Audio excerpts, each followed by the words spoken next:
Muito bem, pessoal, bem-vindos ao Literacura. Eu vou refletir hoje sobre a temperança, a quarta virtude cardeal. Para início de conversa, a temperança é muito bem definida em termos de finalidade por Santo Tomás de Aquino, esse grande mestre e doutor da teologia, da psicologia e da filosofia humana. Santo Tomás ele vai definir a temperança em termos de finalidade como quietude de ânimo. O ânimo é aquele centro espiritual, vital de todo ser humano, onde se congregam e onde se encontram as suas potências intelectivas e volitivas, ou seja, o entender e o escolher se encontram ambos recolhidos no ânimo de nossa alma. E a quietude de ânimo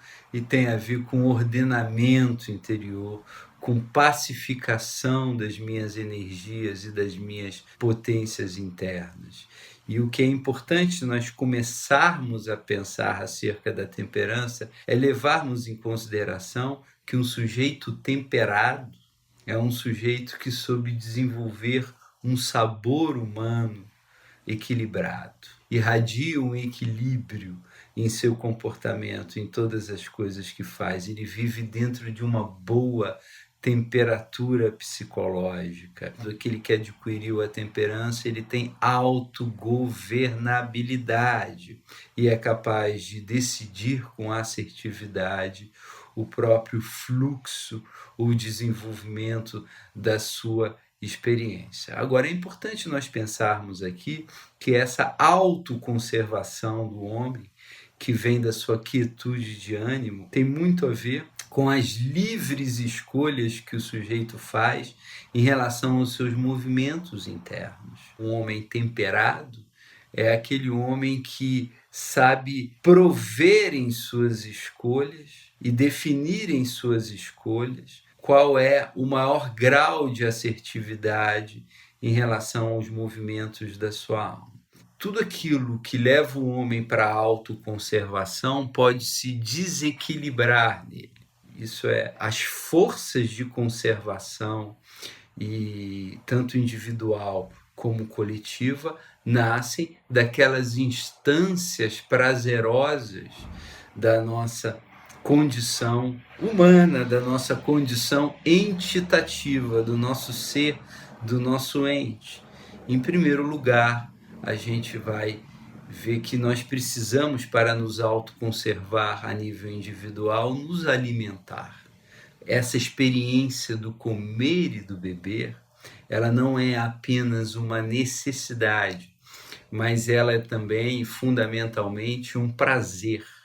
E esse prazer é que pode criar uma desordem em nossa natureza, porque quando nós exageramos no comer e no beber, nós nos desequilibramos, tornando isso não apenas uma necessidade, mas, acima de tudo, um modo de vida, uma busca por preenchimento nessa experiência. Isso vai levar a uma subtração da nossa ordem interior e uma perda da temperança. O homem se desordena no próprio comer e beber, e aquilo que era para a sua autoconservação começa a se tornar fonte de sua autodestruição por meio das suas pulsões. E aí há uma perda dessa virtude da temperança e o sujeito passa a se desequilibrar tanto a nível psicológico como a nível orgânico.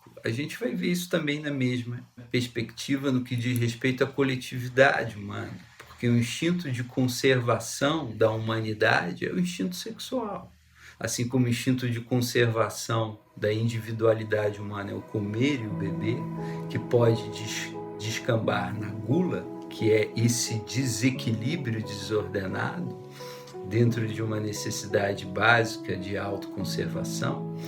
Na sexualidade, que diz respeito à conservação da espécie, se torna a luxúria, é a busca desordenada pela experiência sexual, como a experiência sexual também envolve prazer, porque é uma experiência sensorial, o homem, na sua experiência sensitiva, ele capta as suas necessidades através de portais de prazer. Então a sexualidade não é mais um meio de conservação, mas uma finalidade existencial. E aí ela se desordena no interior do indivíduo, e o indivíduo entregue as suas pulsões sexuais e à mercê delas, ele vai se autodecompondo, ele vai se animalizando, e com isso seu estado de ânimo fica cada vez mais agitado e, portanto, ele perde a quietude de ânimo, o ânimo sereno. Nós precisamos entender que a temperança é um projeto de vida para a nossa saúde e autoconservação, tanto psíquica como orgânica. Os indivíduos temperados são indivíduos não apenas melhor ordenados na sua própria psicodinâmica, mas também mais saudáveis na sua própria condição biológica. A temperança ela entra como uma virtude cardial, porque ela torna o homem cada vez mais apto na sua autogestão, em que é generoso em relação aos seus apetites no sentido de provê-los de ordem e não de desordem. E o homem que não é generoso em relação aos seus apetites, aquelas forças de atração, é um indivíduo que vai, na verdade, se degenerando. O homem vai se tornando com isso, em vez de ser um ser reflexivo e racional, mas um ser instintivo e irracional. Pelos seus sentidos ele sucumbiu, se animalizou e perdeu a capacidade de autogovernância e de autoconservação em relação a si mesmo. A temperança ela tem a ver com uma atitude também desinteressada e altruísta, né? O homem destemperado ou sem temperança, ele está quase sempre posicionado numa condição ávida e egoísta. E nessa avidez e nesse egoísmo, ele vai perdendo a possibilidade de se constituir como um sujeito, como uma pessoa humana. Ele vai sendo mais um ente continente de impulsos do que um ente que escolhe. Em sua avidez, o homem se autoconsome. Portanto, essa quietude de ânimo que nos chama a atenção Santo Tomás de Aquino é aquela pacificação das nossas energias e das nossas instâncias internas. É quando o ser humano já é capaz, conscientemente, fazendo suas escolhas em direção ao bem, se autoconservar naquilo que lhe é melhor. Ele não está sendo mais governado pelos seus instintos de autoconservação, mas ele se autoconserva psicologicamente pelo refreamento dos seus próprios instintos. Ao ser temperado, ao ter a quietude de ânimo, as forças e as potências racionais emergem no ser humano. O ser humano ele fica mais inteligente, ele intelige melhor, ele entende melhor, ele compreende melhor. As suas funções intelectuais estão mais esclarecidas e não embotadas pelo sentido. Daí a importância da temperança para a nossa inteligência e para o nosso intelecto. Há outra forma também de desordem no que diz respeito à intemperança, é a curiosidade. Curiosidade, ela é considerada um vício. Curiosidade por coisas que não são nobres, curiosidade acerca da vida dos outros, fúteis e inúteis. Essa curiosidade rebaixa um embotamento da consciência do ser humano e ele vai ficando cada vez mais insensível na ordem dos valores e da sua própria lógica interior.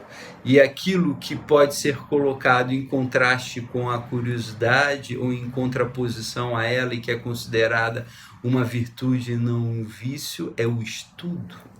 O intelecto ordenado é um intelecto que não é voltado para a curiosidade vã, mas o intelecto ordenado e bem temperado, ele é voltado para uma disciplina de estudo que produz inteligibilidade, consciência, clareza, virtude interior. E a gente não pode perder de vista que a ordem harmônica do ser humano feliz e realizado é uma inteligência que é bem servida por uma vontade. A vontade deve ser serva da inteligência e acompanhar a inteligência.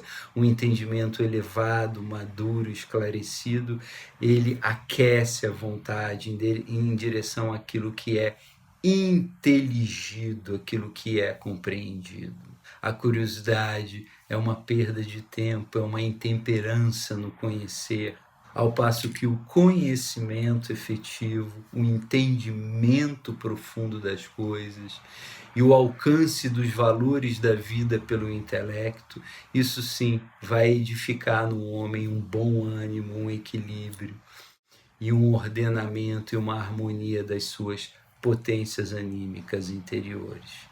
Então aqui começamos uma reflexão da temperança que necessitará de novos desdobramentos para a gente compreender toda a amplitude dessa virtude fundamental. Curtam o vídeo, assinem o canal, comentem e até o próximo Literatura.